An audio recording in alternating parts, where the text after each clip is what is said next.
بسم اللہ الرحمن الرحیم۔ طاسین، یہ قرآن اور کتاب مبین کی آیات ہیں۔ مومنین کے لیے ہدایت اور بشارت ہیں، جو نماز قائم کرتے ہیں اور زکوٰۃ دیتے ہیں اور آخرت پر یقین رکھتے ہیں۔ جو لوگ آخرت پر ایمان نہیں رکھتے، یقیناً ان کے لیے ہم نے ان کے افعال خوشنما بنا دیے ہیں، پس وہ سرگرداں پھرتے ہیں۔ یہ وہ لوگ ہیں جن کے لیے برا عذاب ہے، اور آخرت میں یہی سب سے زیادہ خسارے میں ہوں گے۔ اور اے رسول، یہ قرآن آپ کو یقیناً ایک حکیم دانا کی طرف سے دیا جا رہا ہے۔ اس وقت کا ذکر کرو جب موسیٰ نے اپنے گھر والوں سے کہا، میں نے ایک آگ دیکھی ہے، میں جلد ہی اس میں سے کوئی خبر لے کر تمہارے پاس آتا ہوں، یا انگارہ سلگا کر تمہارے پاس لاتا ہوں تاکہ تم تاپو۔ جب موسیٰ آگ کے پاس پہنچے تو ندا دی گئی، بابرکت ہو وہ جس کا جلوہ آگ کے اندر ہے، اور بابرکت ہو وہ جو اس کے پاس ہے، اور پاکیزہ ہے سارے جہان کا رب اللہ۔ اے موسیٰ، یقیناً میں ہی غالب آنے والا حکمت والا اللہ ہوں، اور آپ اپنا عصا پھینک دیں۔ جب موسیٰ نے دیکھا کہ عصا سانپ کی طرح جنبش میں آ گیا ہے، پیٹ پھیر کے پلٹے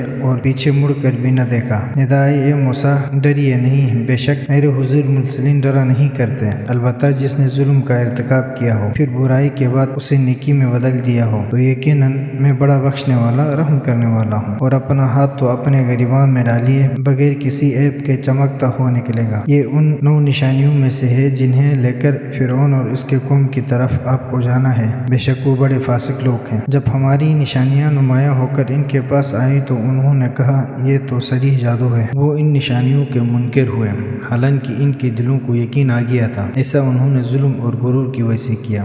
بس اب دیکھ لو کہ ان مفسدوں کا کیا انجام ہوا۔ اور بے تحقیق ہم نے داؤد اور سلیمان کو علم دیا، اور ان دونوں نے کہا، ثناء کامل ہے اس اللہ کے لیے جس نے ہمیں اپنے بہت سے مومن بندوں پر فضیلت عنایت فرمائی۔ اور سلیمان داؤد کے وارث بنے، اور بولے، اے لوگو، ہمیں پرندوں کی بولی کی تعلیم دی گئی ہے، اور ہمیں سب طرح کی چیزیں عنایت ہوئی ہیں، بے شک یہ تو ایک نمایاں فضل ہے۔ اور سلیمان کے لیے جنوں اور انسانوں اور پرندوں کے لشکر جمع کیے گئے، اور ان کی جماعت بندی کی جاتی تھی، یہاں تک کہ جب وہ چونٹیوں کی وادی میں پہنچے تو ایک چونٹی نے کہا، اے چونٹیوں، اپنے اپنے گھروں میں گھس جاؤ، کہیں سلیمان اور ان کا لشکر تمہیں کچل نہ ڈالے اور انہیں پتہ بھی نہ چلے۔ اس کی باتیں سن کر سلیمان ہنستے ہوئے مسکرائے اور کہنے لگے، میرے رب، مجھے توفیق دے کہ میں تیری ان نعمتوں کا شکر بجا لاؤں جن سے تو نے مجھے اور میرے والدین کو نوازا ہے، اور یہ کہ میں ایسا صالح عمل انجام دوں جو تجھے پسند آئے، اور اپنی رحمت سے مجھے اپنے صالح بندوں میں داخل فرما۔ سلیمان نے پرندوں کا معائنہ کیا تو کہا، کیا بات ہے کہ مجھے ہدہد نظر نہیں آ رہا، کیا وہ غائب ہو گیا ہے؟ میں اسے ضرور سخت ترین سزا دوں گا، یا میں اسے ذبح کر دوں گا، مگر یہ کہ میرے پاس کوئی واضح عذر پیش کرے۔ زیادہ دیر نہیں گزری تھی کہ اس نے حاضر ہو کر کہا، مجھے اس چیز کا علم ہوا ہے جو آپ کو معلوم نہیں، اور ملک سبا سے آپ کے لیے ایک یقینی خبر لے کر آیا ہوں۔ میں نے ایک عورت دیکھی